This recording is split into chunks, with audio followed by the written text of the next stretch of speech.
قل قد ذهبت أربابه كل من سار على الدرب وصل بازدياد العلم إرغام العدا وجمال العلم إصلاح العمل جمل المنطق بالنحو فمن يحرم الإعراب بالنطق اختبل انظم الشعر ولازم مذهبي في اطراح الرفض لا تبغي النحل. بسم الله والصلاة والسلام على أشرف الأنبياء والمرسلين نبينا وحبيبنا محمد ابن عبد الله صلى الله عليه وعلى آله وصحبه وسلم وبعد. In this third episode of Ibn Battuta's Boat, we are joined by our esteemed guest, Ustad Khalid. Ustad Khalid is a student of ilm in his fourth year of his degree. He's currently studying in the Faculty of Shari'ah on a scholarship at Qassem University, bred, which is in Saudi Arabia. He's born and bred in London and regularly gives classes in various masajid whenever he is in the country, namely Woolwich Masjid. In this third episode, we decided to explore the thematics of settling and studying abroad. What is it like to move from the UK, your home country, to study abroad? How did Ustad Khalid develop the passion for studying Islam and his journey of ilm in a formal setting? And how did he kind of reconcile that with other experiences that he's had? His general experiences in pursuit of knowledge, namely the obstacles, lessons, and the fond memories that he's developed over time. And probably the most important thing to us all, especially in terms of inspiration, is the daily life, the days in and days out, the ins and outs of being a student of ilm. And lastly, we decided to look into how can we move the Muslim community forward from an ilmi paradigm and empowering individuals as subparts of a bigger organization or a bigger community that we are in the UK and far wide. Without further ado, we begin. أعوذ بالله من الشيطان الرجيم بسم الله الرحمن الرحيم الله نور السماوات والأرض الله نور السماوات والأرض مثل نوره كمشكاة فيها مصباح المصباح في زجاجة الزجاجة كأنها كوكب دري يوقد من شجرة مباركة زيتونة لا شرقية ولا غربية يكاد زيتها يضيء ولو لم تمسسه نار نور على نور نور على نور يهدي الله لنوره من يشاء ويضرب الله الأمثال للناس والله بكل شيء عليم في بيوت أذن الله أن ترفع ويذكر فيها اسمه يسبح له فيها بالغدو والآصال رجال لا ترهيهم تجارة ولا بيع عن ذكر الله وإقام الصلاة وإيتاء الزكاة يخافون يوما تتقلب فيه القلوب والأبصار ليجزيهم الله أحسن ما عملوا ويزيدهم من فضله والله يرزق من يشاء بغير حساب. بسم الله والصلاة والسلام على أشرف الأنبياء والمرسلين وبعد. السلام عليكم ورحمة الله, dear listeners. Very good to have you, Qassem, Shu'aib, back for another kind of episode of Ibn Battuta's Boat. And our guest, Ustad Khalid Hassan. It's a pleasure to have you. So, inshallah, if we can ease into it with a nice breaker. Yes. Yeah, inshallah. So, as you may not know, for the listeners and even the radio hosts, Ustad Khalid has taken a journey to study, and he's received a scholarship to study in Qassem, in Buraida, isn't it, in Saudi Arabia. And with that comes much difficulty, cultural clashes, change in society, in the practices of that place, and so on and so forth, and most importantly, because we're fasting, is all the food as well. Yeah, It's a definitely. big transition, SubhanAllah. and I remember listening to one of your live videos on Instagram the other day, watching them, and you were talking about this, and I thought that was quite funny to have as an icebreaker, to talk about how you expected it, how you envisioned it to be, and then when you arrived at the town, what it was, inshallah. So without further ado, how was that transition? Bismillah ar-Rahman ar-Rahim. Wallahi, I had dreamed for a long time to study in Al-Medina. It became my dream after I started to learn the Arabic language. Before me studying Arabic, I never knew what I wanted to do in my life. Like I was never told, like, for example, as a child, you're going to be this when you grow up. I was always just told by my parents, get an education. So what ended up happening was that obviously I started learning Arabic, and then after I started learning Arabic in the UK, I applied for Al-Medina. So then obviously I used to just watch videos of Saudi Arabia and things like that, and just want to be there and try to mentally prepare. So whenever I saw like these little blogs and things like this of little students of knowledge who were studying there, I tried to envisage it, but it was not like they were in Medina and I was going to this place where there was no UK students. So like when I landed, it was very different. Everything you imagined that you saw in the video no. And apparently you came, was it the Dhuhr time? I came Dhuhr time. Wasn't it? I came Dhuhr time. I remember vividly because we travelled at like a high altitude on the plane. My ears were hurting. You know when your ears are like blocked, and it was coupled with really bad headaches. Because I get very bad migraines, really terrible migraines. So I just land, and there's this brother, Kamil Ahmed, who's studying his masters there, and he picks us up from the airport. And I just remember just thinking, where on earth am I? Did you never like do videos of that particular area? I tried to look, and there was like one guy like who like took like some sort of like video on like his Nokia phone, maybe 30i or something, like a really poor quality. I could not find anything on the place. But we land, and I just remember it being Dhuhr time, so everyone was asleep. And it was like this ghost town. That's all I can describe it as. It was a ghost town, and there was no large buildings. The architecture was so different. And for many other brothers, when I used to ask them about this, they never used to really realize it. But I'm a person that I like to know my surroundings. So I'm the kind of guy, once I come inside this room, it might have looked like I haven't kind of noticed what's in this room, but I know where everything is. So if I was to ever come here again, I'll recognize what everything was. So the moment I came, I looked at the architecture. The houses are built like this. The cars are huge. The roads are like this. And it was just so different for me. It took me back. I was like, how will I get used to this? Culture shock. Like, how will I get used to this place? What was it, kind of your immediate feeling at that time? My immediate feeling was I want to get onto the plane. I want to go back to that was my immediate. What those dreams of studying Arabic? No. I thought to myself, I'll carry on in the UK. I'll do it, like, you know what I mean? So that's what happened, and I mean, we just landed, and the people look different, because obviously the Arabs that you have in the UK are generally, you could say, you have Moroccans, you have Jazairis, Algerians, you have maybe some Egyptians. You don't have people from the Arabian Peninsula, original looking Arabs. So when I went there, I was taken aback even by how they looked. I had seen them on television, but just the skin color, the facial structure, it was a face of a people I had never seen before. And I never knew what people, I understood the trauma that people go through when they move from country to country, like refugees and things like that. For you to live in a place where people look one particular way, for example, and then you go and people look totally different. It's a shock. You're like, oh my God. Major culture shock. Were you quite scared when you saw them? When I saw them, I was just taken aback. I was just looking at them like they were another like I wanted to put them just look and just almost like study them from afar, just by the way they look. They look so different, and but alhamdulillah, I would say that I wasn't scared, but I was very intrigued. I could say, So how did you go about making that transition of becoming comfortable after that point? More importantly, how was the food?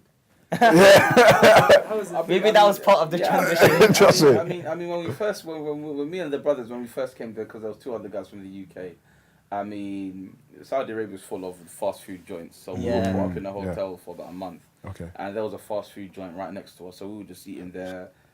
We had, there was another place we would go. It was called Fawal al-Ta'if. Fawal is the plural of the word fool. Fool is what they eat in Yeah. Egypt and other places. So it was Yemeni fool, it was Sudani kind of fool, and it was a, they say about fool lahmul fuqara. It's the fool is the meat of the poor. So we would go to this place where like the workers would go, like you know, because we were just there, and I remember nice, though. it was nice. It was okay. I mean, it was okay. I mean, it was enough to get you by. The bread was nice. The tea was nice. But like even just the way in which you order the food was even different from you. Right. So yeah, Muhammad ta'al. No, there's no system. Alhamdulillah, because obviously me, you know, I come from, you know, a kind of background where we speak and we're, you know, I wasn't like yes, excuse, no, I was like, تعال Muhammad. ما حطيت فيه salt, فيه milk. You didn't put any salt in this. Take it back. You know, so that kind of environment, you know. Even though you get used to it, like I can do it. But I'm not used to it. I do it because I can, you know, I have maybe like a bit of a loud voice, so I can do it. Were you able to like bring it out, or just bring it out just like that? Yeah, people 100%. Because, you know, that was the transition. You know when they say, when in Rome, do as the Romans do. Don't try to feel, oh, Assalamu alaikum, and Egypt, Britannia. No, actually, that's how the people act. We act rough and tough, and you do become, one of the things, if you guys speak to maybe English teachers or other students of knowledge, you do become, how the environment is, you do become a bit rough. You do. And I noticed a change in my character. But what I would say is that, the point I wanted to say was that I was able to enact that behavior, but it wasn't the behavior I was used to. Yeah. So I didn't necessarily enjoy acting like that, because that's not how I'm used. I'm used to, excuse me, could you take that back? Or something like that. I'm not used to kind of, even though I do it, I can do it, but it's not what I enjoy. I don't enjoy shouting. I don't enjoy having to jostle and fight for every little kind of thing. No. So so that's how it was. But no, the food tasted nice. Food was good. A lot of brothers had diarrhea like 6 months. Of like, SubhanAllah, yeah. I mean, moving some people have it. I mean, explosions, like your body. You're like, oh my god. So yeah. But alhamdulillah, it's still good. It's still good. In terms of the living and other things, so obviously you've got the food, but then... Yeah, I mean, the living arrangements, I mean... It's a scholarship though, wasn't it? It's a scholarship, but obviously it's not like Medina, you know what I mean? Medina is a built university. They've been open for 60 years almost. So you go into Medina, you give them your kind of tasrih or whatever you need to give them, your clearance, and you've been accepted. Then you get a room. No, Qasim wasn't like that. Qasim... there was a different program because they had just started it. Okay. So things were not ready. Right. So we were put in a house. We were put in a hotel for 28 days. And then we'll put inside a house. We're made to live in a house. Okay. And, you know... all the UK brothers or just like everyone, random? all the was it? all over the place. Yeah. So we lived in a house with 30 men. Wow. About 30 guys. Sri Lankan brothers, Filipino brothers, brothers from Palestine. We were brothers from Russia, from Dagestan. One brother from Kashmir. MashaAllah. This is a... I mean, and then you begin to realize that in the UK they told us, we're such a multicultural place. We enjoy everybody. And then you realize multiculturalism is nice when everybody speaks the same language.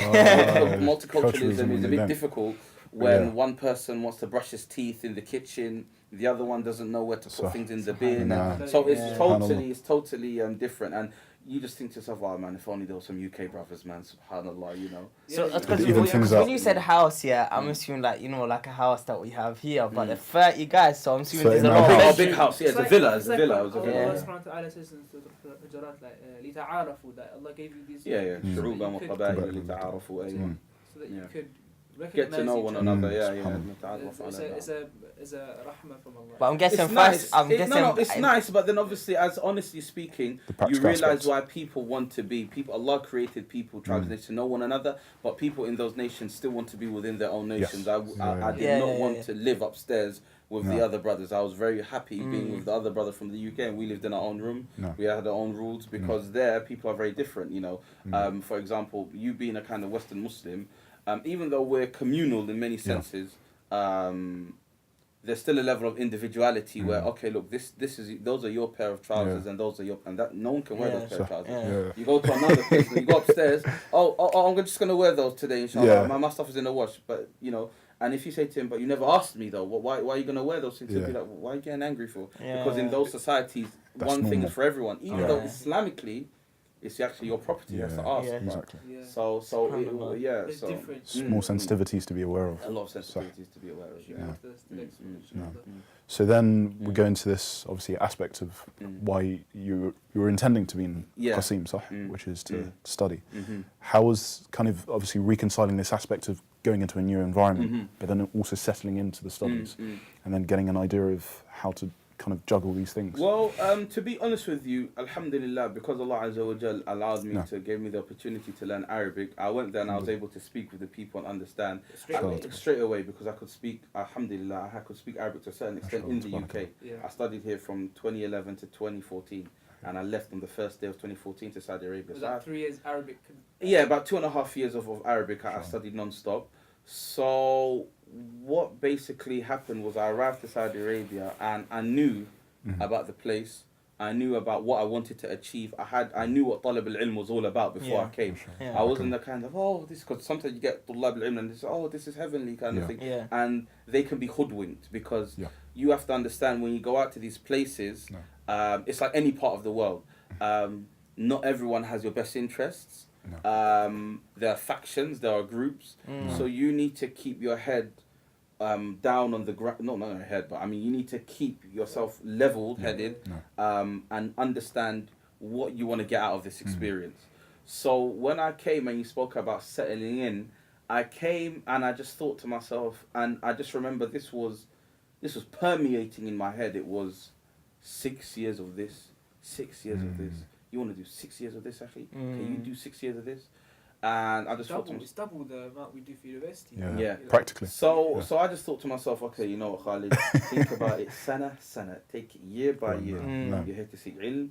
I never had the inclination to leave. It was never, I can't handle this place. It was never that. It was the longevity. And I just thought to myself, no, this is going to be quick. All the Tullab al-Ilm I've spoken to says, it goes lightning fast, it will go lightning fast. And wallahi, it's gone lightning fast. To say that I've done 4.5 years of those 6, I can't even believe it. Is it because when you came there and you arrived, you had that sort of mindset? Your mindset was fixed. That possibly led to it going fast, feeling it fast? Yeah, I wouldn't be surprised, but even though I had studied, I did find transitioning a bit difficult, to the point where one brother said to me, if you don't like it, then just leave. And I just thought to myself, subhanAllah, ya akhi al-kareem, you have to understand that Allah subhanahu wa ta'ala made different people different. Some people may find a particular endeavour easy, another person might find this easy, another person might find that difficult. It's not for the person to say, you can't handle it, leave. No, ya akhi al-kareem, you're supposed to say to a person when they're under distress or something like that, you know, may Allah subhanahu wa ta'ala thabbit aqdamak, may Allah make your feet firm, inshallah have sabr. So you start to see the tafawut, the differences in fahm of people, of their understanding, and even their mu'amala. Sometimes you've got to deal with people that you don't like. So settling in, I would say that when I look back in retrospect, we settled in, alhamdulillah, fairly well, because there was a group of us. I thought there was only 2, like you and now there's only 2, including me. Excuse me. Prior to that, there was 3. So there was me and 2 other brothers. One left, and there's only now the other brother that was with me. We've got a brother from Canada there. We had a brother from America who ended up leaving, and there's 2 new Americans came.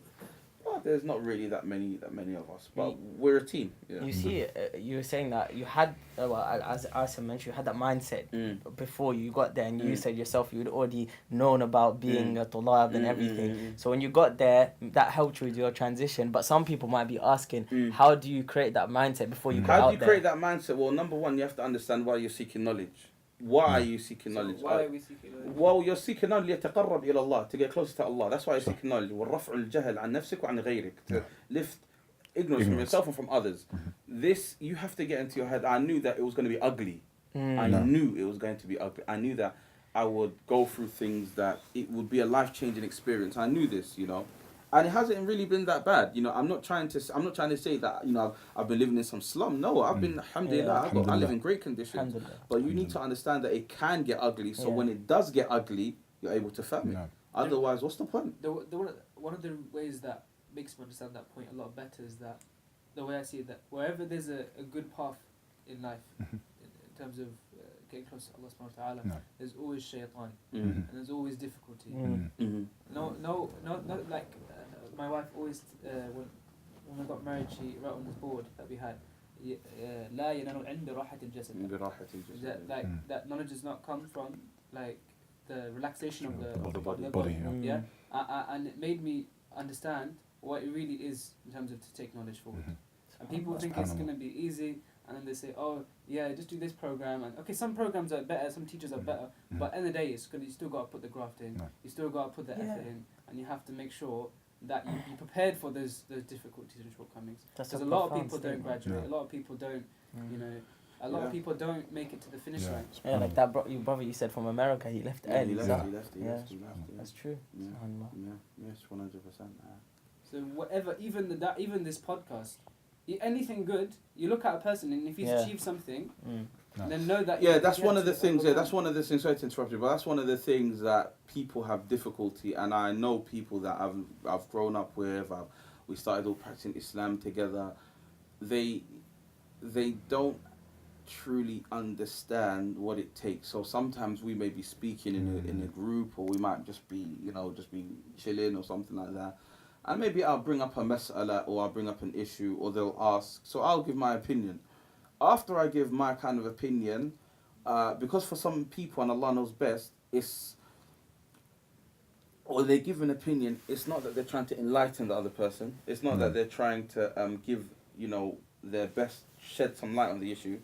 It's a macho contest. It's about who knows the most. It's about this and that. So when I will give my opinion, you'll find that what I notice with some brothers, oh no, it's not that, it's this. And it's like, Akhi al-Kareem, look, Akhi al-Kareem. Well, like, this is the problem in UK. Yeah, well. definitely. Look, I'm not trying to establish my dominance over you. I don't say I'm better than you. For all I know, in the sight of Allah subhanahu wa ta'ala, you could be better than me. I'm not trying to say that I'm just telling you what I believe this opinion, for example, is. Now, you, for some reason, maybe because we might go way back, or just anybody, because, for example, you may see me as somewhat of a threat in your eyes, you feel the need to raise your chest. Ya Akhi Kareem, it's not a competition. No one's I'm not competing with anybody. But you do compete for akhirah. Yeah, you compete for akhirah or sari'un, exactly. But I'm talking about, for example, a brother who has not studied. Who has not studied. They may see you, and they see the finished product, and they don't know the sleepless nights. They don't know how much struggle. They don't know, for example, how many times you might have been humiliated. I remember when I first started to learn Arabic, and I hadn't even embarked on learning Arabic. So I remember I had made my niyyah. I said, okay, this September 2011, I'm going to go and learn Arabic, inshallah ta'ala. I've got it in my head. So I remember I was in the masjid, me and all these brothers, and an old man from a country where a lot of people in that country speak Arabic, but it's not necessarily speaking a complete Arabic speaking country. But when you go to the country, many people speak Arabic. And I remember he said to me out of nowhere, he said, تعرف العربية? تعرف العربية? Even know Arabic. I said to him, no. He went to my friend who not speaking Arabic. علمه عربية. Teach him Arabic. And walked out the masjid, and the whole jama'ah started laughing at me, profusely, laughing. And because of our walk of life, because we come from South London and we come from a place where it's very cutthroat, people will shame you, they'll take the mick out of you. I didn't find it as something which was offensive. Everyone laughs. Like, that's just how we grew up. We grew up, look at you, waste man. That's how we grew up. So they would just start laughing at me. I just thought to myself, wallahi, I made my need to learn Arabic. I'm going to learn Arabic. And I don't know if anybody in that majlis today knows any Arabic all those years later. It reminds me of a story, but Ibn Hajar al-Asqalani, the muhaddith, where he was learning Arabic and he made a mistake in the Arab of something, and they laughed, people in the masjid where he was learning from. And then he was recalling this, recounting the story as he went on. He said, now look at them. He was saying that, now look what I have achieved. He learned from that. And he pushed himself to learn, to seek knowledge. I'm surprised, yeah. So with your like daily life as a student in Qasim, how different was it as you're doing your studies here in the UK? Obviously, when I was in the UK, when I used to go to used to go college, I never went uni, but when I went to college, did my A levels. I used to do it with a half heart. Yeah. Because of the fact that I was doing it because my mum was just coming into my room and saying, get up and go. I really didn't want to be there. So I wasn't studying anything that I truly had any interest in. I didn't know what I wanted to do. When I started, at the same time, I started to learn the Arabic language, so that became my kind of hobby. So when I'd go to college, I would just take my Arabic books with me and I'd just study and things like that. Oh, I enjoyed it. Oh, subhanAllah, Arabic language was the most. What made you enjoy it? Arabic language was such a subhanallah. What it did to my life.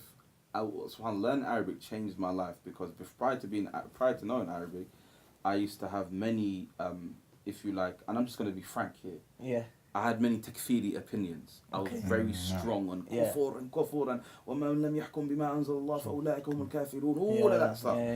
When I just started learning Arabic, it just humbled me. You don't know anything. Like, you know nothing. And it was so sweet because my favourite subject was English. And I used to love writing and love reading. So when I learned Arabic, it was just like, wow, like, you know. And obviously my father speaks Arabic. Okay. So I had, he helped me. Yeah. I used to see his old books because my father's nearly 90 years old, so we have old manuscripts in Arabic from. Did back he home. encourage you to start learning? Oh, he was very proud. Oh, my dad was proud, and he really encouraged me. He wrote one of my references to when I applied for the university. Oh man, subhanallah, and that changed my relationship with my father. Subhanallah. It was a seismic change. But when you ask why did I enjoy the Arabic language, I enjoyed it because, I don't know, I never knew when I first embarked on it. In the first couple months, it was nothing, but it became a drug. It was, I have to learn this, And I was 18, and I made an oath to myself, and I've never told anyone this, but I made an oath to myself that, Khalid, you came from a place where you could have thrown away, you could have lost your life with the beliefs that you had. And you have to learn this religion. And my intention of learning the Arabic language was, look, you don't speak Arabic and you keep on being hoodwinked by different people on YouTube and this and that. It's not mentally, and it's not even mantiqi, it's not even how could you say, from a it's not even, not humanly possible. It doesn't even make sense from a logical perspective. Yeah, from a logical perspective, you are yo-yoing from opinion to opinion. This is, there is no stability in your life. You are rocking like this. This is this opinion, this day, that opinion, that day, and I couldn't deal with it anymore. I was just like, what is the truth? I don't understand. It's reading Islam Q&A in English is not enough for me. I can't do it. I can't do this. I keep hearing this. I keep hearing that. I keep hearing this. I'm not talking about little fiqh issues. I'm talking about major issues of the world that would affect a Muslim's outlook on life. It was really affecting me. What should my worldview as a Muslim be? What is my view on the geopolitical scale? What do the Muslims need? Because I just kept hearing one sheikh says this, one sheikh says that. So I said, listen, you need to learn the Arabic language, and once you learn the Arabic language, you need to devote some time to studying the Islamic علوم الشرعية بشكل عام, just general Islamic principles. You need to learn this so that you can pray to Allah properly and just have peace of mind and go to sleep. Because it got to a point where I could not sleep at night. I couldn't sleep. Subhanallah. I couldn't sleep because some people were saying, make dua for the ummah every day. Or if you don't make dua, you're munafiq. So I'm thinking, okay, if I go to sleep, I'm a munafiq, don't make dua. I didn't know anything about fiqh. I didn't know anything about Allah has rahmah on the person who forgets. I didn't know anything. So I'm pushing myself and I'm thinking, I can't live like this. So then I said, okay, I have to learn Arabic. So when I learned Arabic, and you hear all these different opinions, and you start seeing the rahmah of the scholars and how Islam, how the ulama say, ad-deenu mabniyun ala al-masalihi, that the religion is built upon masalih, it's built upon benefit, that which benefits the believer, and things like that. You just start to rest and you start to see that this deen is wasi'. It's such a vast religion. Why isn't English language enough for that? English is not enough because, or at least the translations from those particular things. Because the fact that people who speak English don't know how vast Islam is. So they give you one opinion and they think that opinion is the only opinion. Suffices, Wherein so many scholars previously said differed, and you have to understand that differing does not mean I'm against you. And so many things I thought were wajib were not wajib. So many things I thought were sunnah were not sunnah. Certain things I thought were bid'ah may have not been bid'ah. Certain things that I thought weren't wajib actually were wajib. So I'm thinking, subhanallah, like this deen is so vast. And then I start to realize, okay, this is why when I used to ask shuyukh questions or tulab al-ilm questions, I used to think they've gone soft because of the fact that they're not giving me the hardcore opinion. I used to think that in order to be valid, you have to be hardcore. Hardcore means religious. No. Hardcore don't mean religious, actually. Hardcore doesn't mean religious at all. I think this, in today's mindset of some of the new practicing brothers and sisters coming from UK particularly, that is prevalent. Prevalent. Identity stuff you talked about. Yeah. Because obviously the Prophet said, he said, "Yassiru wa la tu'assiru," make things easy and don't make things hard. And he said, "Ar-Rahimun yarhamuhum ar-Rahman." Those who have rahmah, Allah will have rahmah for them. The kind of house, I'm going to get to your question. The kind of house I was born into was a house of rahmah. My parents were very kind people. Very, and obviously my father had me in his older age, so just him being older, he had more rahmah. So I'm not used to this shiddah anyway in my own character. So when we go back to identity, it's a pushback. The extremism is a pushback to what they see as, I don't have an Islamic identity. And because I don't have an Islamic identity, my parents brought me to this country and we're living in Darul Kufr and all this and that. I have to be extreme. Or it's a pushback. It's almost like when you see groups of immigrants, when sociologists say that when immigrants come to a country, the first thing those young boys do is form gangs, and they form gangs to keep an identity and to protect themselves from trouble or something like that. So it's generally a pushback, but I think we'll get back. We'll have enough time to speak about that.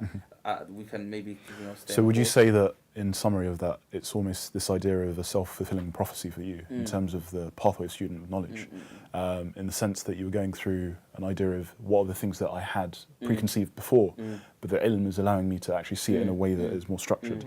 So now, looking back, what would you say has changed in terms of obviously how comfortable are you in terms of your daily? I mean, I'm very comfortable now. Daily routines as a student. are you talking about inside my daily routine as a student of knowledge? Oh, sorry. Well, my daily routine as a student of knowledge. So what time do you wake up? What do you do? Sorry. Yeah, that's what we're supposed to. Yeah, okay. Mashallah. The Batuta's boat went off. Alhamdulillah, but we're back on the Pacific Ocean. No. We're in the Indian Ocean. We're in the Indian Ocean. So where were we before? No, I'm joking. Okay. Every student of knowledge has a different program. It's not a one size fits all. Some people are quick to learn, some people it takes longer. Some people, they don't learn at all, no matter how much they try to learn. Generally speaking, a person's classes will start at around 8 a.m. But obviously, like any university, you can pick your hours. So you can pick how many hours you're going to have for that semester and what time your classes are. There's a timetable you pick. I used to sometimes take some afternoon classes, some morning classes, but I was generally an afternoon class guy. But then I thought to myself, in order to be more productive, let me start taking morning classes, and I saw my productivity raise. In terms of the university is one aspect of ilm that can help you in some ways. It's not going to help you in all ways. So, for example, fiqh. If you're in a university, because not all universities teach one madhab. For example, in Medina, they teach Bidayatul Mujtahid, which is written by a Maliki scholar, Ibn Rushd, and that is a book of comparative fiqh. So somebody studying there is going to have a different experience than somebody who learns one madhab like me. We study the Hanbali madhab. So we benefit, generally speaking, we the Tulab of the Shari'ah program, and the true Tulab of the Shari'ah program, may Allah make me from them, and all those Tulab, because we benefit most, I would say, from fiqh and a bit of usul al-fiqh. Other subjects we don't benefit that much. We go to other halaqat outside of the jami'ah. Because what you have to understand is that some of the people teaching you are PhD holders. They are not mashayikh. So they studied this as a PhD and this is their job. They are not grounded scholars of Islam. With the experience of having interacted with the Masail, perhaps. I mean, for example, Is it more from What kind of the different- academic purpose? Yeah, that's what I was thinking. Does that mean you're getting the knowledge more academically rather than yeah, when through people, you know what, tarbiyah? it's actually funny. People think that you know, like a classroom, you know, you have the academic kind of setting, and then you have like the majalis. No, when the sheikh teaches you the book, when he teaches you a fiqh book, he teaches it the way he'll teach in a masjid. Okay. So he's like, قال مؤلف رحمه الله تعالى كذا كذا كذا, and this is sahih, and this is not sahih, and this and this. Yeah, And yeah. we roughly read every class. If the book, okay, every mujallad, every volume is around 500 pages. Yeah. So we've got maybe 12, 13, no, we've got about 15 weeks. So we do about 30 pages a day. We read 30 pages a day. Wow. And then you just have to revise that. You have to revise it. You have to memorize all the adilla in the book. Do you sit on the floor as well? No. We sit in a university kind of. It's not a lecture theatre like where Yeah. you sit. Yeah. Like, no, It's a classroom. Classroom, yeah. But yeah, you learn the book. You have to memorize everything in the book. You have to memorize the aqwal, the statements, different opinions, what the scholar said. So for example, there might be a hadith. In that hadith, you need to understand the wajh al-istishhad or wajh al-dalala. You need to understand the actual point of what they use as a hujjah in that hadith, and you need to explain it. So it's good. And then obviously you've got usul al-fiqh, which we study also, which is good. We do Rawdatul Nadir, which is a book by Ibn Qudama, which is a bit of a higher book, you know. So a talib al-ilm who doesn't speak any, who just came from the ma'had or just came, that might be a bit. He might be able to pass the exam, but will he understand the book on a strong level? Probably not. So you as a talib al-ilm, this comes back to your own personal barnamij, your own personal program. You have to find shuyukh, and you have to go to classes, and you need to start from the low books of usul like waraqat, and then you build up until you're able to understand something like Rawdatul Nadir. But the university is a means for you to study, and it's not the entire. It's not in and of itself. It's not going to teach you Islam in and of itself. You have to take it upon your own self to memorize mutun, religious texts. And then you have to take it upon your own self to try to find shuyukh that are going to teach you this. And if that means driving to another city, you have to drive to another city, because sometimes where you're at, the sheikh is not going to. Where would you go to? I mean, for example, we for example, our studying, what happened to us last year, Afwan, is so you'll find that when a sheikh teaches, he'll go through a list of maybe 10 books throughout 2 years. Okay. So you might not have enough. By the time he gets back to the first book, you might be on your way out. Or by the time he does this book, you have your own kind of project for yourself. Right. You haven't got time to start it then. You need to start it now. So you might have to go and drive to Al Medina to do this or do that. So for example, me and some brothers, we went to Al Medina every month, and there was a monthly dars in Kitab Tawheed where the sheikh would go through Kitab Tawheed in like a dawra, a long seminar for about 3 to 4 hours, and we'll study it, record the class, and just listen to it and study it bit by bit. Break down those 3 hours into little classes and break it down and study it like that. Did it work out for you? Oh yeah, he was excellent. Oh yeah, the sheikh who taught us Kitab Tawheed in Medina was mashallah, man, excellent.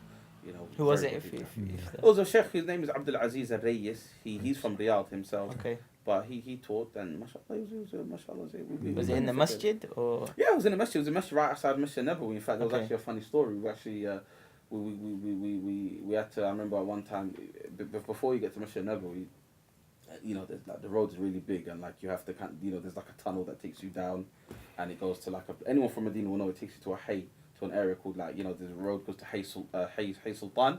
Okay. So obviously these roads are massive, and like you have to. It's really busy, and I remember we got lost, me and the brother, because we're not from Medina, so we're trying to find the masjid, and we end up finding the masjid. We're like, oh, it's over there. And as we get closer, we just see this massive road in between us, So we was like, okay, we're gonna have to cross this road, kind of thing, and jump over the gate. So it was really funny to try to dodge the cars and jumping over. And those are things of talib al-ilm that you remember, man. And, when you're doing that, wallahi, when you're doing that, you realize, Allah is with us, man. Allah is with us, because these things I would never do it. Like I'm pushing out my thobe, and like big chubby legs trying to climb over and that. You know what I mean? And just like I don't think I would never do this on the Oak End Road. But for ilm, we'll do it. Do whatever. We'll do it. Yeah. No. I think because Dhuhr Salah is at 1:30, so if you could talk finally, inshallah, about the various issues that we as a community need to fix in terms of from an ilmi perspective, an ilmi paradigm. What is it that we could do? People who have got Arabic as their first language, people who have got university to do, or we've got a lot of people who are grafted long hours at work. you know. Yeah. With people who are trying to find what kind of advice would you give for them to in terms of an ilmi paradigm to? I would say read as much as you can from obviously from reputable kind of scholars and reputable students of knowledge and good foundations and good books. Stay away from the rhetoric and the hype. So don't go to where the hype is at, because when you see thousands of people just following something because of the fact that it's popular, sometimes that isn't really the best thing to do. Sometimes the unpopular thing to do, which is to read a book and to be, brother, I'm not going to do that. Sometimes that's the best thing to do, The Prophet ﷺ said, man, istafti qalbak, really ask yourself, istafti qalbak, seek a fatwa from your heart, meaning really console your own heart and ask yourself. So, for example, understand that Islam isn't always going to be shouting in Speaker's Corner, for example, and I'm not saying I support it. I'm not saying I don't support it. I'm just trying to say that hype in and of itself and emotion and that is something that you need to get away from. Understand that Allah Subhanahu wa Taala will not burden you with something that you can't kind of do. So don't feel sad at the fact that you don't speak Arabic or something like that. You can always learn. And you can always try, and you search for that which you need, and it will come. Search for students of knowledge to study with, and they will come. Search for a way out in terms of trying to better yourself, and it will come. Because is it ever too late as well? Oh, it's never too late. It's never ever too late. No. We've got people in the ma'had with us studying that are 50 years old. MashaAllah, tabarakallah. He's cutting his head all the time, so his grey hair don't come on. So don't tell the authorities and send him back. What happens when you That's brilliant. You go to university and stuff, and they graduate at 25, 24, and then there's you just working, doing a degree. Wallahi, do you know what? There's other things that happen to a talib. A talib al-ilm is going to study for 6 years, and he's going to think to himself, I have 6 years of nothing to put on my CV. How am I going to get a job? I've studied for 6 years. If I studied for 6 years in a non-Muslim profession, in a different kind of science, I would have been seen as a master in my field. And now I'm going to apply to work at the car phone warehouse after studying all those books and language. So it's. I don't think a Muslim should always say, I'm studying, I'm doing a degree. No, Akhil Kareem, you can learn. Prophet ﷺ said, إِنَّمَا الْعِلْمُ بِالتَّعَلُّمِ. Indeed, knowledge is by making a physical exertion to learn, Akhil Kareem. You can learn. There's so many things on YouTube. You take your time as well? Take your time, of course. Imam Jawaini said, وَطُولُ الزَّمَانِ. In order to get knowledge, you need a long time. Even if you study something, you'll study something at 20 years old. The way you understand it at 25 is going to be different to the way you study at 20, because of the fact that you've grown more mature, you've grown more aware, you've seen more of life. Knowledge comes with wisdom. I mean, knowledge needs to be accompanied with wisdom, because a wise man, a person who's not wise and has some knowledge can destroy a community. Whereas a knowledgeable man with age and wisdom, he can lead a community, and that's why the Prophet ﷺ ordered us to. To put the older people in front of us. Some of the ulama, they say that in terms of leading the salah, they'll say someone who's akbaru sinnan, someone who's more in age, so sometimes lead the salah. So. Do you think you can search this knowledge here? Like in your experience, you left this country to go do it. Do you think it's possible to do that here, or would you advise doing it abroad like you did? It always goes back to the individual and what he can do. If you can learn Arabic to a good degree, to a strong degree, there are so many durus and lessons on the internet that a student of knowledge can learn. He can get to a decent level here. Will he be like the person who goes abroad and really studies? Because you can be stronger than a person who studies, who goes abroad and doesn't study at all. You'll see them. If you go to any place in Saudi Arabia, you'll see the jokers. They don't, they're everywhere. But if you try your best to learn, and then you go abroad, it doesn't have to be 8 to 5 years. It can be 6 months, That's 6 months. If Allah puts barak in your 6 months, then it's khair. And there's many brothers teaching in masajid who they learn Arabic, they listen to durus on the internet from ulama, they try their best, they take notes, and they teach that which they know. The point of knowledge is not to be the biggest or the fattest cow in the farm kind of thing. No, the point of knowledge. Yeah, I know that was a kind of weird, Graphic. First time I heard that one. Yeah, that's from me. So everyone else says that, eject it from this podcast. But Trademark. Trademark. Yeah, we take that. But yeah, sorry. Just before the time runs out. Then the point of knowledge, like we said to you before, is to learn the religion and to implement it properly, and it's not to be how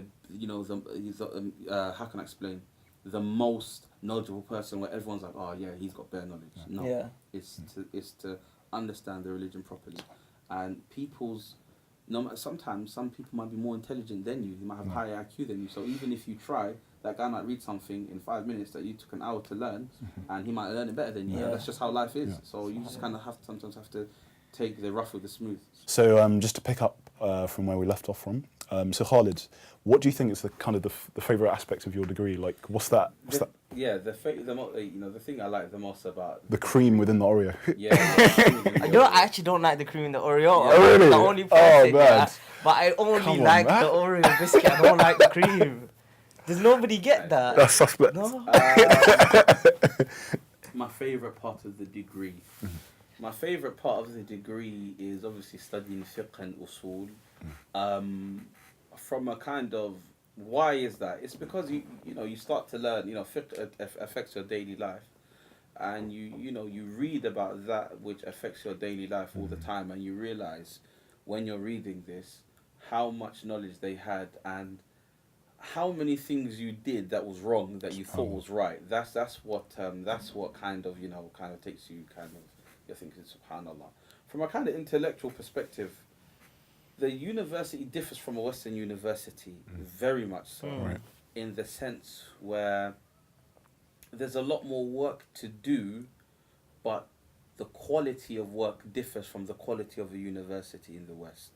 Okay. So you're not asked to come and write long papers and dissertations and things like that. You're not ordered to do that. You just have to memorize and understand what's in the book, and the exam will follow suit on that particular path. Okay. It's not a place of free thinking, exchange of ideas and things like that. No, it's a place where you're just learning Shari'ah.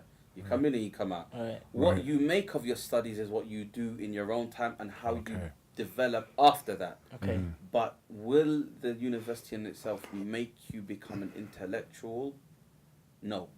So it's not the be on and end all. Somebody has a degree from the Qassem or Al-Madina, that doesn't mean they're Shaykh al-Islam. No, not at all. You're touching the surface in your studies. You're touching the surface.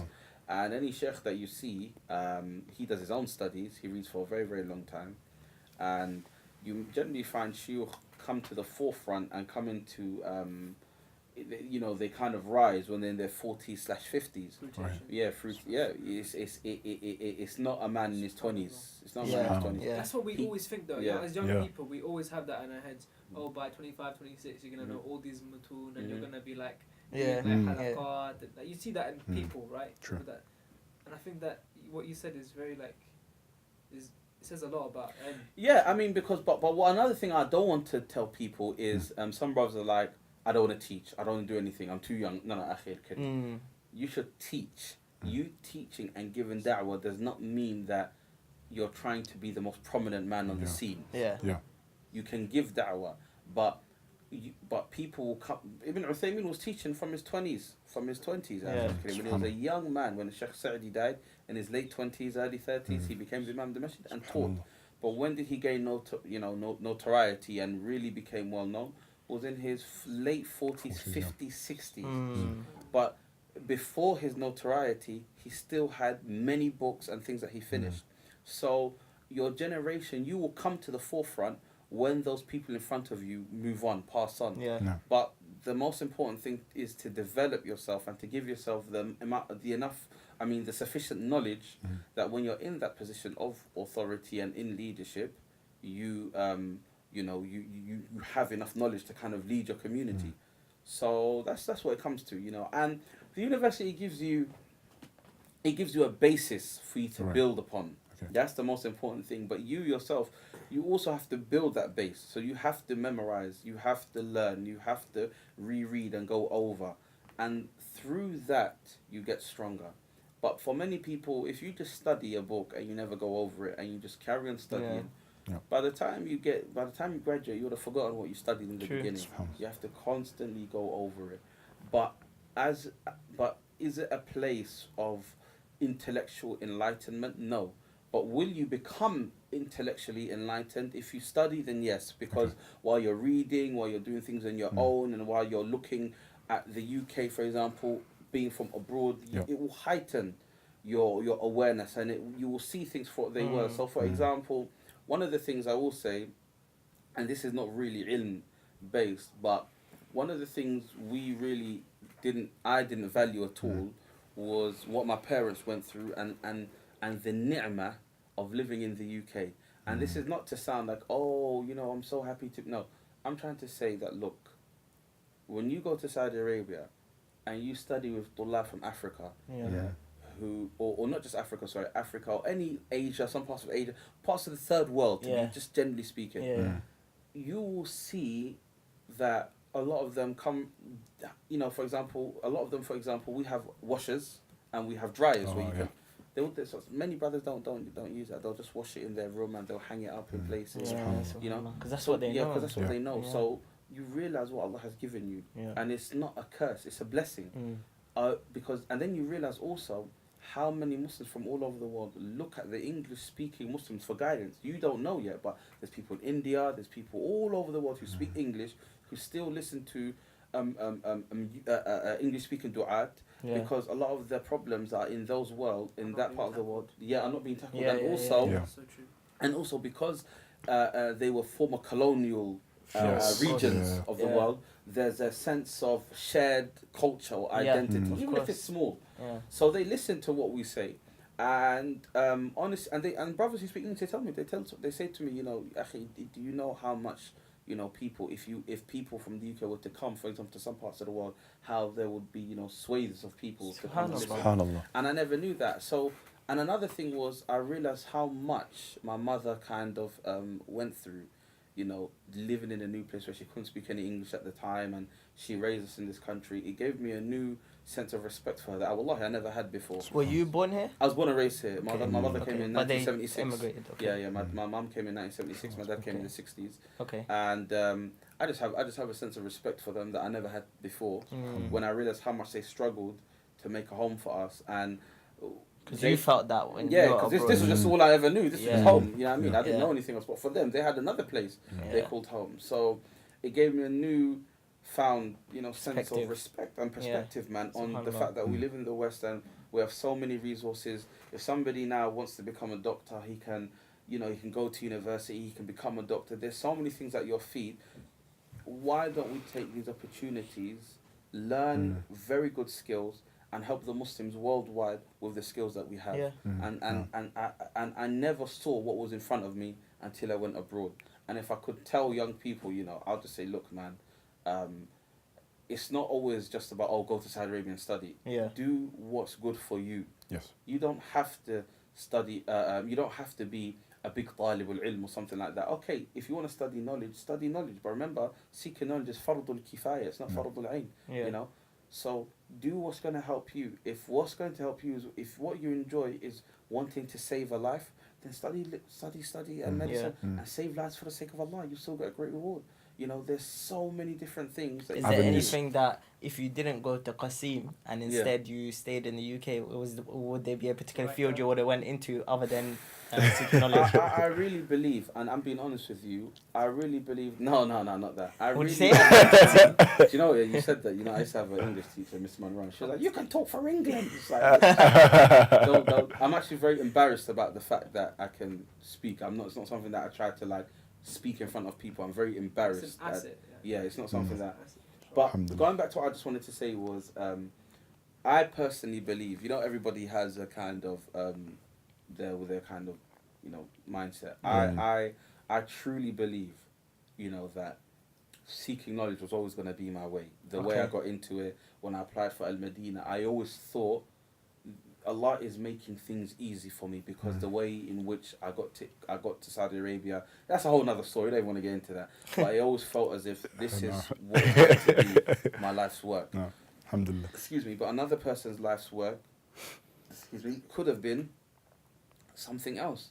And as long as you're doing it for the sake of Allah to help Islam, you will get your reward. No. Don't think that because you're not a student of knowledge, he's better than the great in the sight of Allah. Wallahi, when I see just Muslims doing day-to-day things that are helping their families, sometimes I think to myself, subhanallah, what a great person. Yeah. So it's not about he's got knowledge. No, because it could be, if you don't implement it, then it's a hujjah against you. What's the hadith about the honest merchant? About the Wallahi, I have no idea about the Wallahi, you tell me. I don't want to say. I don't want to just get it wrong, but that the honest merchant is going to be raised amongst the shuhada. I wouldn't be surprised. I wouldn't be surprised. Yeah. But I don't want to say that. But there is that Maybe some listeners can let us know, inshallah. Yeah, definitely. Email. You can refute me. But that's what I was going to say. That that's something that I realized as well. Even though Allah hasn't given me the opportunity yet to embark on the study of the deen fully yet. I've realized that as I've gone on in my search of just generally life and finding Allah subhanahu wa ta'ala, that I start to appreciate everyone's efforts. That whatever we embark on now, we'll see the efforts في الدنيا والآخرة.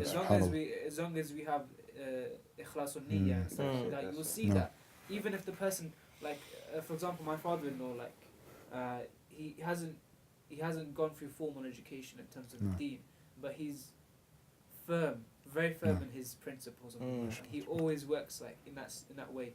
Always prays in the masjid and all these, even these things that we take for granted. Even in Tarawih prayers, we're in the month of Ramadan right now, and I'm seeing guys who are standing for 20 rak'ahs or 8 rak'ahs, whatever, but they're standing for the night.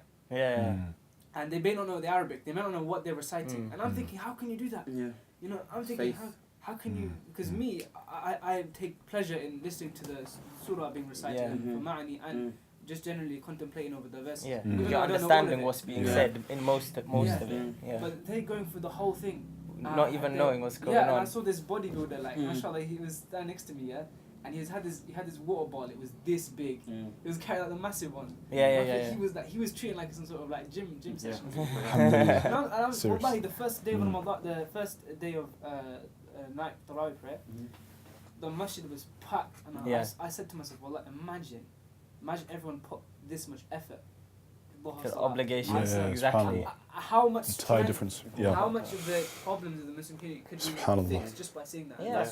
That's having that attachment with the masjid and your attachment to your obligations. And I saw a Facebook post by somebody that said, nearly every Muslim is going to be fasting, whether they're practicing or not practicing, because it's just something that Muslims have an attachment to, that we're going to fast. He said that imagine if everybody had that same attachment to the other pillars of Islam. Subhanallah. It would be Islam would be totally changed. So now that we've talked about it, what kind of issues do you think we can, as a Muslim community, move forward to and fix, inshallah? Or what are we doing at the moment that's paving the way for that?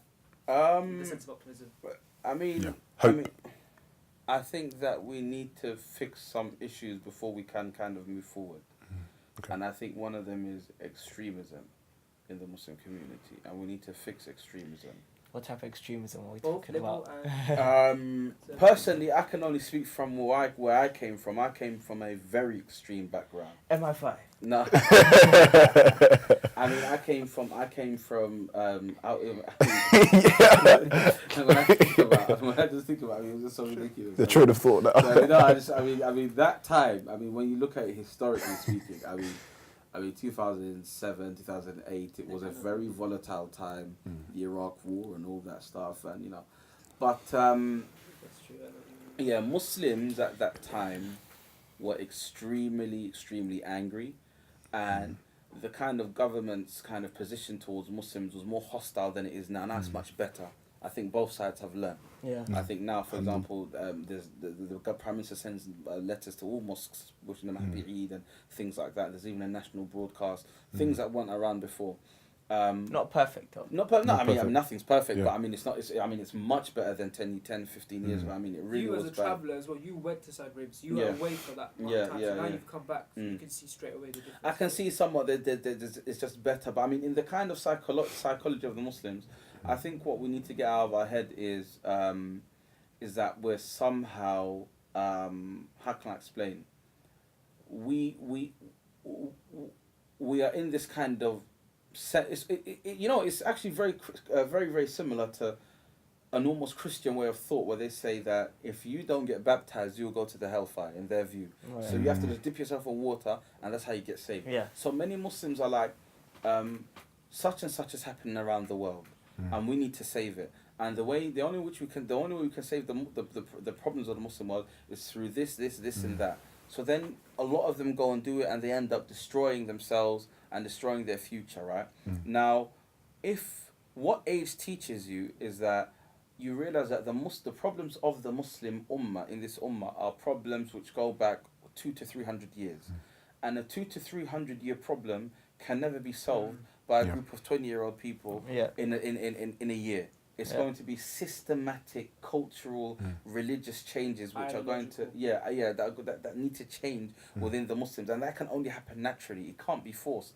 But because of the fact that we're always kind of given a kind of microwave dinner mentality, they feel as if we can just change, Right. you know, what's going to happen, you know, and it doesn't work like that Like at you all. said, it takes time. Everything takes time. Yeah. But I want to go more details in this. It's a bit Yeah. vague, Go but ahead, yeah. what are these 200 to 300 years of issues that we're facing that we need to change? When you look at the Muslim Ummah, when you look at the decline of the Muslim Ummah and the decline in religiosity in the Muslim Ummah, you look at the fact that culture, people started to go back and renegade on Islamic practices and start to just practice cultural practices which are totally, for example, are just totally against what Islam does. You know, for example, when you look at the Masjid of the Prophet sallallahu alaihi wasallam, you know, he used to have the women in the masjid would pray behind the men, then they would leave. The Prophet's masjid used to have it still does have a babun nisa. So the women, even though it's better وَبُيُوتُهُنَّ خَيْرٌ لَهُنَّ, that their houses are better for them to pray in, he still gave them the option to pray in the masjid. Maybe there's a lady, she's working on a farm or something. You go to the Muslim world and there are nation states, entire masajid where there's not even a women's section in any of the masajid. So how are they supposed to learn? How are they supposed to learn? And then after we have these things where you can't speak about anything. For example, the girl, we're not going to talk to her about period. We're not going to talk about boy about to do ghusl. How many of these young boys have to do ghusl? Even ghusl, they don't have to do ghusl. Okay? And no one teaches them. So you find that these cultural things started to become so prominent amongst the Muslims that even the ABC Islam was lost. Right? So then what ends up happening is that when these young Muslims start to practice Islam, they don't even have a proper picture about Islam properly. And a lot of them comes from backgrounds where it's a kind of, they never had, good exposure to Islam.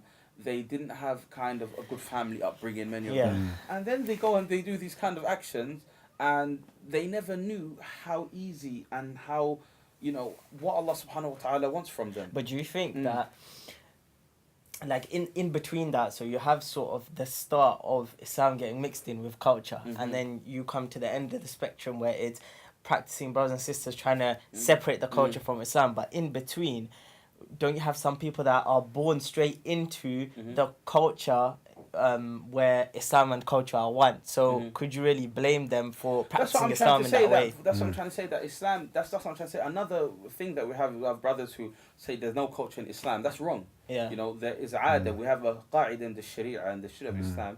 It's a qaida al-aada muhakkama. Okay? That the culture reigns supreme in issues where the religion has not spoken about. Okay? So when Allah says, وَعَاشِرُهُنَّ بِالْمَعْرُوفِ, live with your wives in good, the ulama, there is no specification for what ma'roof is. So for some people, being good to their wife is, taking them out every month. And for another person, it's buying his wife a flower. So this goes back to the culture of the people. Or when it says, وَقَضَى رَبُّكَ أَلَّا تَعْبُدُوا إِلَّا He just started like... When Allah subhanahu wa ta'ala says, وَقَضَى رَبُّكَ أَلَّا تَعْبُدُوا إِلَّا إِيَّهُ وَبِالْوَالِدَيْنِ إِحْسَانًا, the ulama say to be good to your parents. It goes back to the urf. Some people, for example, you go to the norms of the people. So for example, some people in Saudi Arabia, they have to call their mother every day. Some people have to only call them once a week. It goes back to the culture. So the culture has a place in Islam. But because, for example, some people, they feel so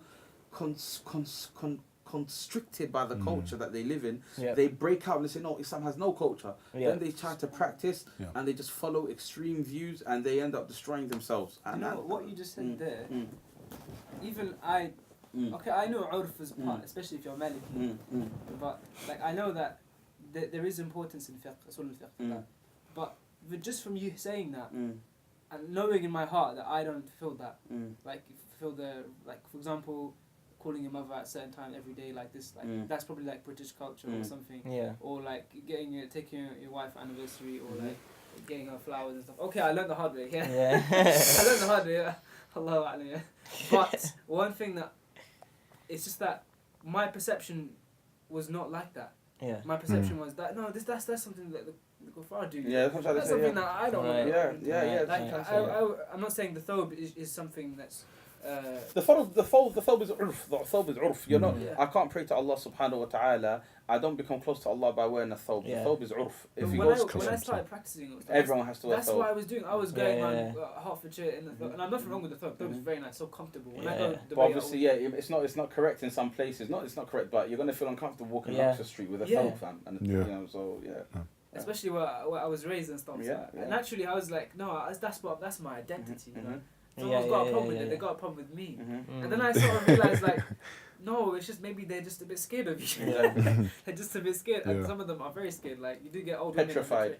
women. Old women they're just looking at like you know on the train, like you know Yeah. what I mean. As soon as they hit 34, they're like, oh. You know what I So, mean? so this kind of phenomena that we have now with like British Muslims, they're growing up here and they're seeing that, okay, now I know when I look at my parents, a lot of their Islamic traditions were in line with their culture. I'm not really from that culture, so now I can see how culture is separate to Islam, especially because now I live within a culture that is a non-Islamic environment. So I can clearly see what's the differences between the two. But you're saying that taking on that too much may lead to extreme views. Sometimes, yes. How would you advise somebody to kind of solve that?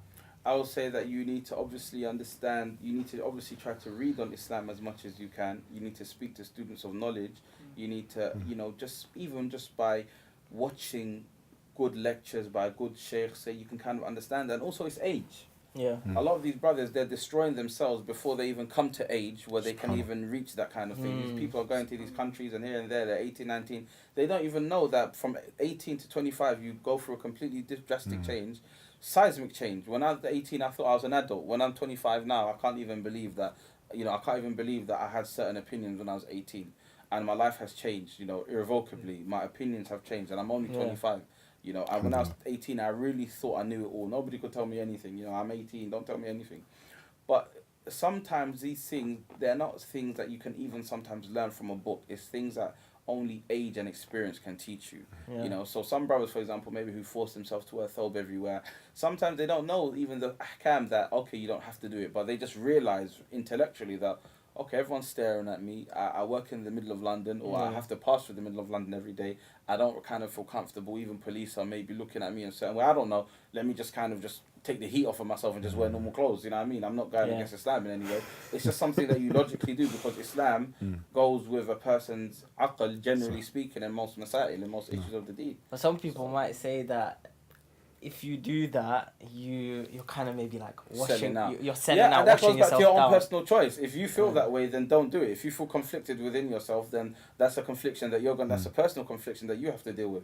Many brothers don't feel that, and you're not selling out by not. But it's like, but selling out is not an individual thing, though, is it? Because when you say sell out, it's attached to your community. And that's what you say when you say to me sell out. That's exactly what I wanted to touch on, but I just couldn't kind of get it in my head. Is that a lot of brothers, they kind of follow these extreme ways because they feel as if they don't follow it, they're selling out on the religion. Yeah. We're a sellout if we don't go abroad. We're not authentic.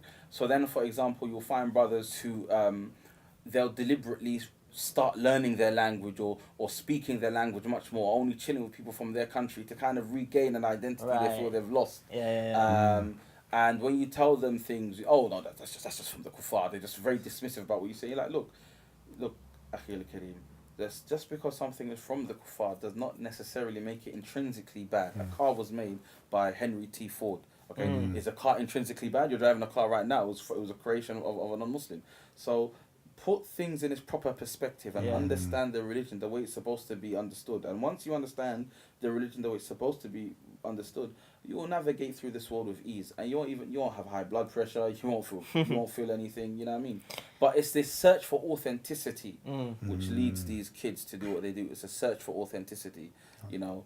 And that's one thing I can kind of say. Yeah. Before you were saying about you were getting hoodwinked here and there because you know, and you had certain extreme opinions. Yeah. What were some of those things that have now changed? Those extreme opinions were all the leaders. I mean, if you want to be frank, we have to be frank. We have to be frank. If you want to, we have to call a spade a spade. But some of the opinions I had when I was young was that there is a global conspiracy against Islam. Nadhariyatul Mu'amara. It's a huge conspiracy against Islam, and we are encircled from within, and we are in this conspiracy, and the scholars of Islam are in on this conspiracy. They are underneath the feet, or underneath the kind of they're in the palm of the tyrant's hands, the tyrant kings. Yeah. And in order for us to get rid of this problem, we need to chop off all their heads, put them on the back of a pickup truck like kill the leader, put him in the back of a pickup truck, and then shout Al Jazeera, shuf hada. You know, when you see this barbarism isn't even from Al Islam.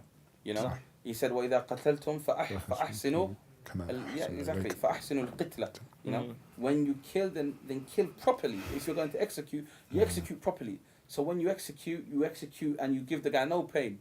But you go on YouTube or you watch these things that these Muslims do, they're butchering the man from the back of his head, you know. And this is from the actions of the Majus. It's not from the actions of the Muslims. Yeah. But going back to the point, the idea that we have to kill all these leaders, dispose of everybody, and then what will be born out of that will be a utopian Khalifa or utopian thing of Islam, and then subhanallah, we will live in peace and. It was like I was stuck in the mind of a 14-year-old boy in his room in California or something, watching Star Wars all the day, and he just wants, he wants to. No, when you travel and you look into the history of the Muslims, you find that Islam has had a fragmented past, and there have always been massacres in Islam. And even, for example, when you look at the fall of Spain, you didn't find the Muslims of other parts of the Muslim Khalifa come and try to regain Spain, for example. No. They lost, and the Muslims, they were butchered. No one helped them. Yeah. Nobody helped them. Yeah. You know what I mean? They were forced back to go back to Christianity. Nobody helped them. Yeah. So, but I'm not trying to say that you don't help your Muslims who are trying to who are going through hardship. But that was my idea. So I tried to follow that kind of view. Now, when I followed that, my Islam just became dayyaq. It became so narrow because I wouldn't listen to any shuyukh. Tunnel vision Islam, and it was it was so horrible. I remember one time I was actually near Aldgate, and I remember one time, I used to go to these protests with Anjem Chowdhury at one point. Okay. And I remember I was just one day on my own, and I just started to cry, and I just burst out in tears when I was on my own. How narrow I made my Islam. It's like. Yeah, that shirk, he's off, and everything's kufr. Yeah. Voting is an act of kufr, it's an act of shirk. Now that I've studied Aqeedah, voting an act of shirk, that is so far-fetched. People use that fatwa for a political bias. Yeah. Ibn Baz was a scholar for the dollar. A'udhu billah, excuse me? So then after you start to read about the life of Ibn Baz, you start to see all of the things that he did. Yeah. And you think to yourself, subhanallah, Ibn Baz was also non-Muslim. How? Everyone, all these leaders of such and such a countries are all kuffar, and then who was under them are kuffar. So I remember, I wasn't even persuaded. Obviously, I was persuaded when I read some of the books of Ibn Uthaymeen in English. Yeah. But what persuaded me was I went to Umrah, and I was in Jeddah staying with some family, and I saw a police officer praying salat, and I didn't need a book or someone to debate me. I just saw him, and I just thought to myself, and this is after I left that Jama'ah, I said, how can this man be a non-Muslim? How? How can this man praying his salah right there be a non-Muslim? And when you look at the kalam of the fuqaha, for example, they say, وَإِن صَلَّى فَمُسْلِمٌ حُكْمًا. If you see anyone pray, then the hukm is that he's a Muslim. You have no right to ask. But going back to the opinions, how they change through age. And you realize that Islam it can only change, but it will change, but will the change be a change which is like that, like a microwave dinner? No, it's going to be a maybe we long, don't gradual see, change. maybe our future generations, maybe 50 to 60 years, we'll see. Yeah, then Yeah. you might see the fruits of that. And it reminds me of the point that you made earlier on. It's that it's when you see the finished product, you don't quite appreciate the process That's of it, actually that's it, the that's mindset it, of having that's to it, get there. that's it. And then you realize the issue of hikmah, and then you realize the issue of, you learn these qawa'id in the Shari'ah that you have to take sometimes a khaffu darar. You have to take sometimes the lighter or the lesser of the two evils. Right. So sometimes, let's look at, for example, a particular situation. Let's say, and I'm not talking about any country, let's say there's a tyrant in the land, Yeah. and there is a scholar of Islam. If that scholar of Islam gets close to the tyrant, the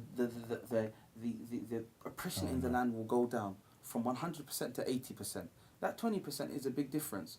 If that scholar says, no, I'm not going to do that, I'm going to just, stay away and be independent, and then after you see that, for example, corruption spreads in the land, that scholar, perhaps him going to stay with that king, despite him not liking everything he sees, but him staying with that king and giving that king nasiha, for example, it could be a means of making the country a bit better, even though it's generally in a bad state. Yeah. But imagine if they're not there, for example. Yeah. And there's an imam called Imam al-Shawkani. He has a book on this. It's called Raf'ul Asatin. The lifting of like the massive poles. You know these poles that flags are. Raf'ul Asatin. Something ma'al ulama wal salatin. And he talks about when should a scholar be close to a ruler, when should he not be close to a ruler. And if a ruler calls you and says, such and such a scholar, I want you to be a judge in my court, for example. Yeah. Him coming to you, being a king, clearly shows that he has some sort of rahmah in his heart already. Yeah. So then I started to realize, okay, now we Muslims in the UK, we have this problem, we have that problem, we have this problem, we have that problem. Is the solution all of us picking up our bags, running to another country and destroying our lives, or is it better for us to set long-term goals, have a long-term vision, a vision built upon education and hikmah? And when you look at the time of the Prophet ﷺ, that's what it was. It was a long time. And if it took the Prophet over 20 years, okay, for him to deliver his message, 23 years, and he's the Prophet, how's it going to be fast? SubhanAllah. What, on that point, what would you say should we do as a long-term vision for Muslims I mean, here? in the UK, Perfect way to end, by the way. education, we need it's education. Education, as Tony Blair said. I think we're going to reference Surah Al-Alaq. Okay, I'm joking. No. The reason why I said I was a student of politics in doing my A-levels. So, mashallah. That's So, why we've got political mindset. No. Education is very important. Education and practicality. Understanding that migration patterns are not generally reversed. You'll never find that a group of people in the millions move to a particular place and then suddenly move back. No. Yeah. So if you can only build foundations if you're going to make a place your home. I'm not saying to Muslims now, don't leave, don't go here. I never said that. I'm just trying to say in terms of progress. Yep. East London Masjid wouldn't have been able to be made if it wasn't for progress and to establish foundations. It's a great example. Yeah. And those people came from back home. Yeah. And we need to understand that those people are our parents. Yeah. And we have to understand that they're older than us and have more hikmah than us. They lived a life different from us. They came from a different country. We have to kind of respect their decision. It's a bit arrogant for us to be like, no, they don't know, these old guys don't know what they're talking about. Yeah. Okay, they don't know every ayah of the Quran. They don't know the tafsir of everything. The work that they've done. There's a level of sense that they have. Look what they've built. And I think if you see the bigger picture, Blackburn, Liverpool, the areas up north, Yeah. Massajids, the fact that we have so many Massajids across the country. My father came in the 60s and he said to myself, if it was not for the Asian community, we would not have Islam the way it is. Now look at France.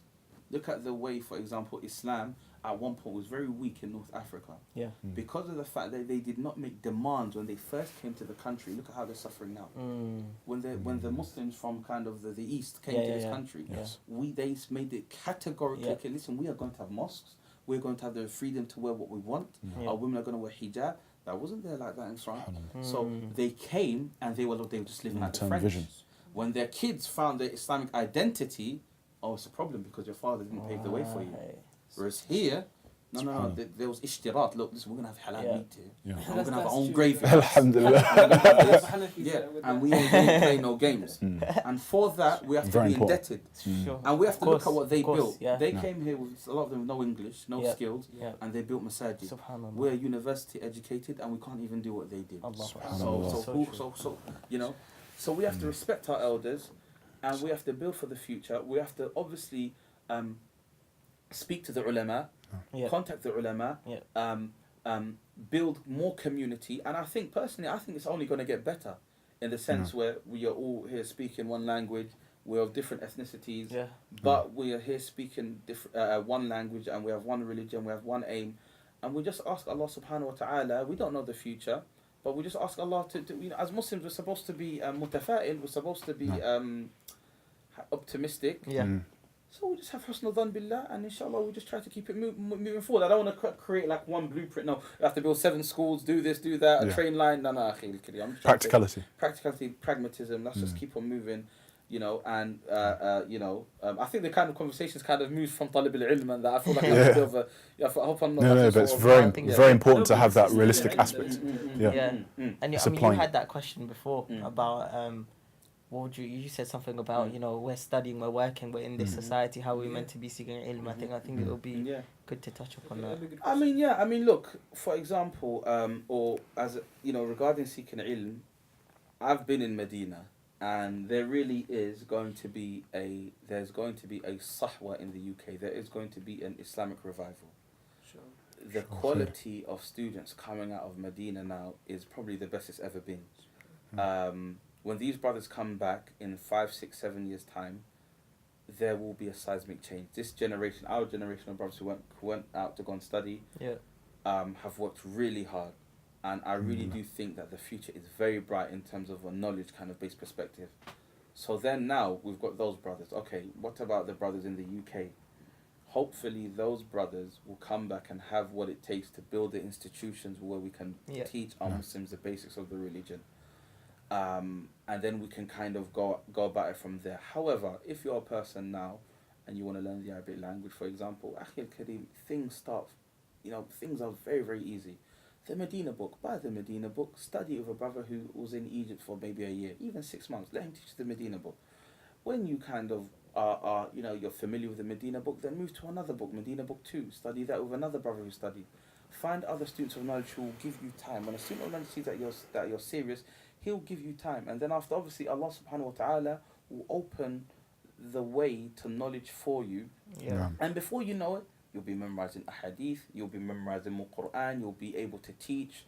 It's all a process. You know, من رام علم جملة يعني ذهب عنه جملة. Whoever wants ilm in one sitting, one jumla in just one time, then it's going to leave him in one time. It's always a long process. Yeah. You know. And another thing is, one brother even said this to me in Al-Madinah, sometimes constantly asking, what am I going to do? What am I going to do? What am I going to do?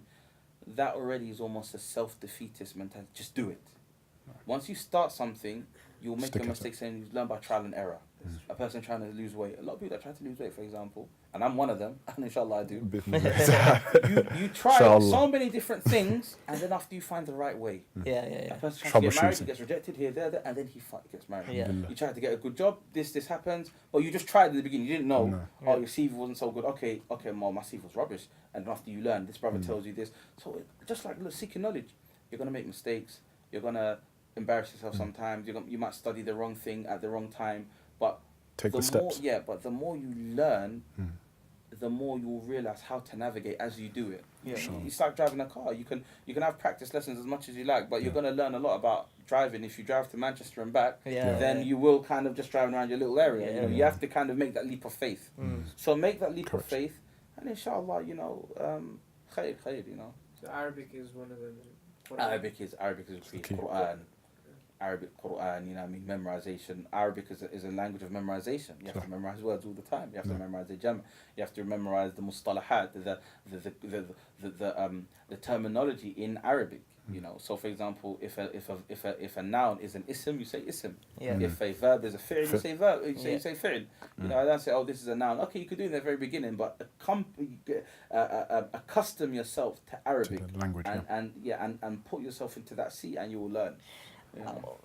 I mean, sorry to jump into this. I don't want to take too much time with Mm. it, but you know, what would you say would be the kind of steps you would take in terms of things that you should be learning? Because I've noticed that a lot of people, when they start practicing, that they might not give the rights to the language or to the Quran, but they see kind of their attachment to the hadith and to the fiqh and to aqidah and all those kind of more science, Islamic sciences you've got some people who they're Quran, Yeah. and then you've got some people that everything is Quran.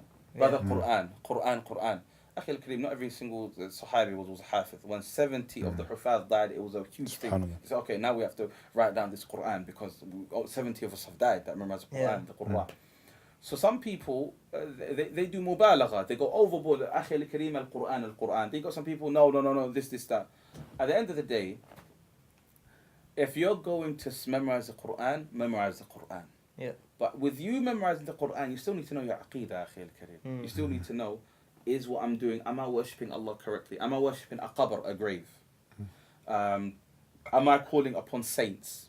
Do I believe, where is Allah Azza wa Jal? These really important questions. Now, you can do jam', you can study that and you can study the Quran.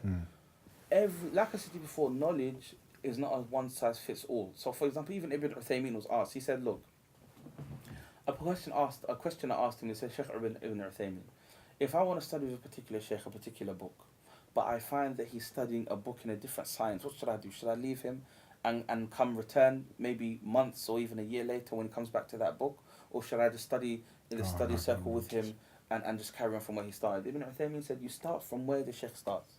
Because ilm is like a circle, you end up coming back to where you started that time. So likewise, look now, you're a brother, there's aqidah classes in your local area, but you want to learn Quran first. Okay, look, Akhi al-Kareem, if you want to learn Quran, right now you've got aqidah in front of you, learn a bit of aqidah, and then after, plan through, look at your schedule and see when can you learn Quran, and then incorporate Quran. It's not an either or. Right. It's not either or at all, you know. And another thing is, why are you studying Quran? And are you studying Quran because at the mihrab of the masjid you want there to be 7 cameras and then after they upload it onto Twitter? Is that what you're studying Quran? Right. Or are you studying Quran for tadabbur? Allah said, أَفَلَا يَتَدَبَّرُونَ الْقُرْآنَ أَمْ عَلَى قُلُوبٍ أَقْفَالُهَا أَفَلَا يَتَدَبَّرُونَ الْقُرْآنَ Do they not ponder on the Quran, or do their hearts have a lock? So Akhil Kareem, you study the Quran, number one, to gain close to Allah Azza wa Jalla, and memorize it, so that you can have a higher status on Yawm al-Qiyamah, and that you can teach it to others. خَيْرُكُمْ مَنْ تَعَلَّمَ الْقُرْآنَ وَعَلَّمَهُ. The best of one is one who learns the Quran and teaches it. You don't just learn Quran so that, Quran, brother. No, Akhil Kareem. If you're going to learn something, you have to spread it. Prophet ﷺ always given importance to spread the knowledge. You learn the Quran, you have to teach somebody else now, you know. And it doesn't always have to be, for example, Akhi, give me some money. No, Akhi, if there's a miskin, fresh Muslim, you can give him 20 minutes after every salah in the masjid, Akhi, you have to teach him, you're a hafiz now. You know, it's not just, mashallah, I memorize the Quran or something. Once you have a particular level of knowledge, you have to do, they call it sadaqatul ilm. You have to give the sadaqah of knowledge, you have to give knowledge. What you've done then, mashallah, you've made it more of a communal thing. First you said that if there's a halaqah in your local masjid, you should go to localities and Then you said, for example, you've been given some sort of ilm, whether it's hifd of Quran or Shari'ah or whatever, but you have to then give that back in whatever capacity. And that kind of helps me understand, or as well all of us understand, the sense of community, the sense of how ilm doesn't just help the person and the individual. It ends up sieving through. The way I see it is like a good perspective. And the way I see it, sorry. That's an excellent point. I'm so sorry to interrupt you, Akhil Kareem, but you know, obviously because we're fasting, we're hungry, things are not in my head, but I have a lot to say, but they just can't come out of my head because of the energy, how much energy That's I'm how we're trying to like prod your head. We're trying to get it out. Honestly speaking, when you spoke about community, that is one of the biggest things we have to build. We have to build community. You have to build community, because community is something which is dying out in the West. Communities, everyone's an individual. I want to dye my hair green. I want to be an individual. I'm a man and I want to wear high heel shoes. Don't call me he or she. Call me they. Community is breaking down. Community is breaking down, and we need to keep our community. So, you find that these kind of activities, Quran in the masjid, sending the little kids to the masjid when they're young, sending the little girls to the masjid when they're young to learn Quran, having lessons for the women, having lessons for the man, having duruus after the class. The masjid becomes the focal point of the community, and that's how it should be. And that's how we need to build community. I lived away from masjid all my life. Yeah. You know, the countryside. Yeah. And one of the things... It's not so much a countryside, bro. Me and Shari'ah, half between it. Mm. Me and Shari'ah, when we went to university, Just outside the M25. we got into ISOC. You know, that we found a community there. Yeah. And we had halaqat, we had ta'aleem after the salah, and all these tarawih prayers, and all that stuff is kind of been lost. Yeah. And we get more community sometimes in ISOCs than you do in like local areas. And that's because sometimes the youngsters are not in the masajid, and we have the over 50s in the masjid.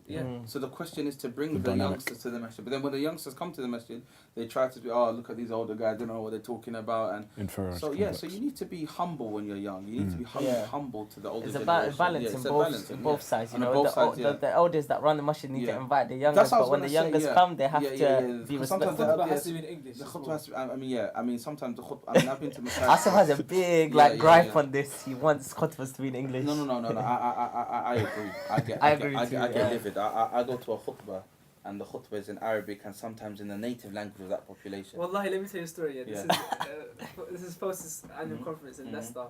So I remember myself, as an individual, and I went to this masjid, and the khutbah was in Urdu. So I was like, look, I got up, I was like, I can understand some of it, but I want to get that khushu' just before I go to the conference. So I walked out, I found another masjid nearby. I went to that masjid, the whole khutbah was in Arabic.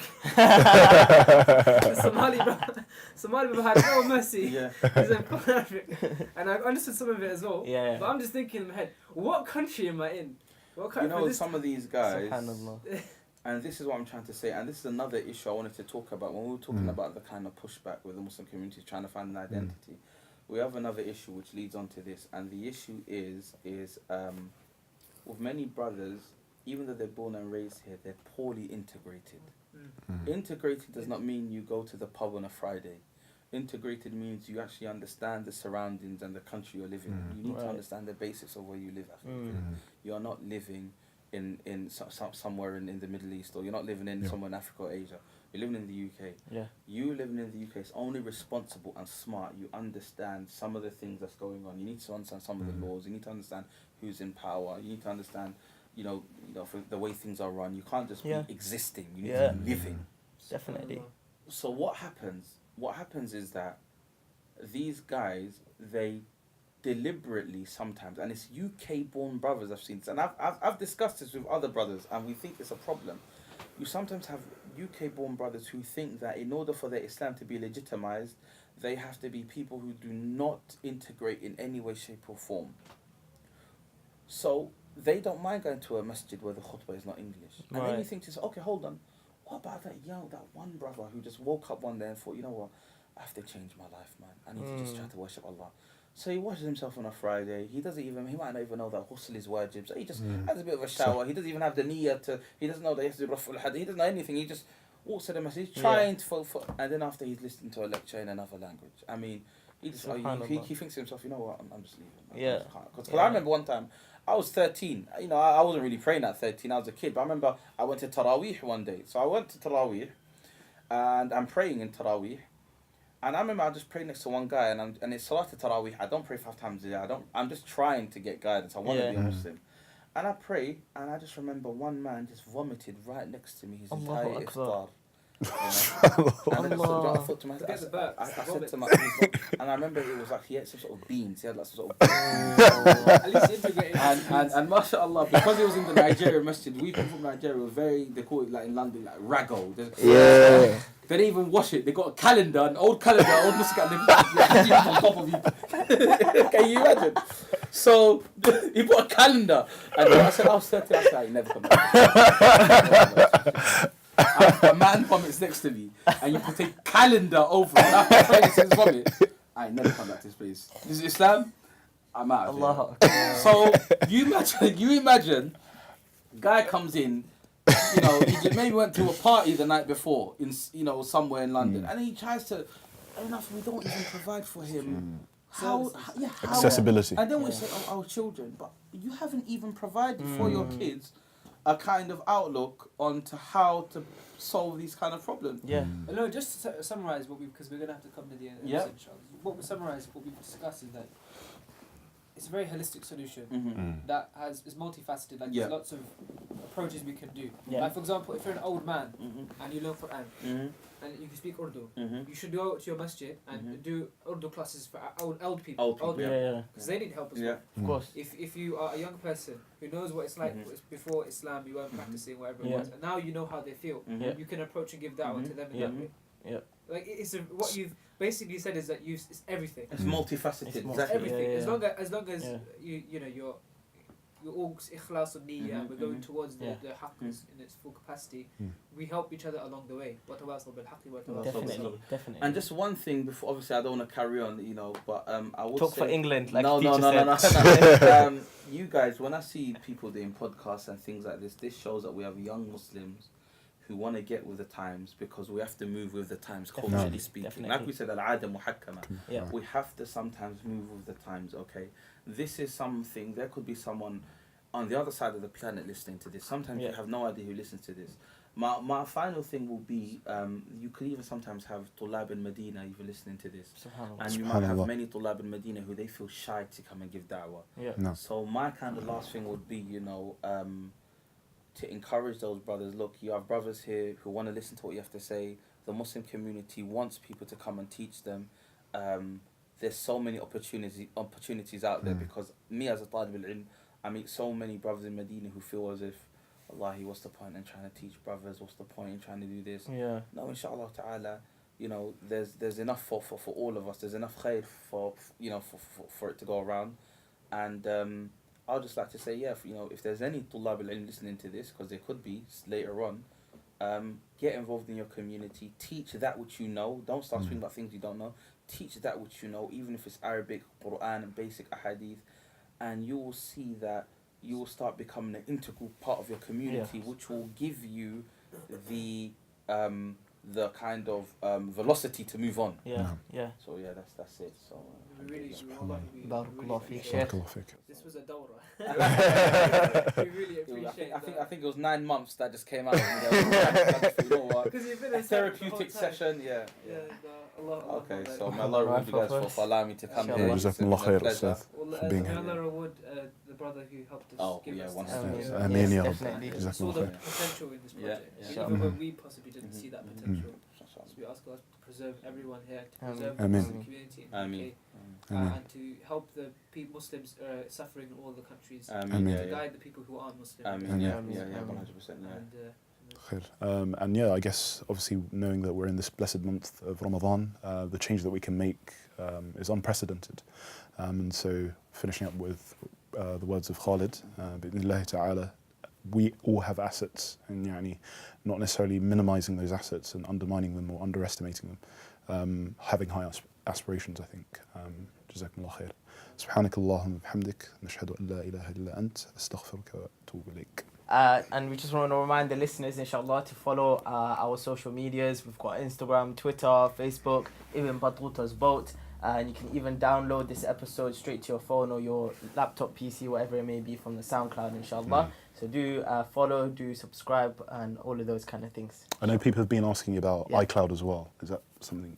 Inshallah, we're going to look to move into more platforms, definitely. Definitely more platforms. Shouts. I take the advice of Ustad Khalid, like, you know, it's an iterative process. So we learn as we make mistakes. No, Lean startup model. Yeah, definitely. So it's on SoundCloud, The website is www.ibnbatutasboat.com. I like the tajweed, Ameen. تقل قد ذهبت أربابه كل من سار على الدرب وصل بازدياد العلم إرغام العدا وجمال العلم إصلاح العمل جمل المنطق بالنحو فمن يحرم الإعراب بالنطق اختبل انظم الشعر ولازم مذهبي في اطراح الرد لا تبغي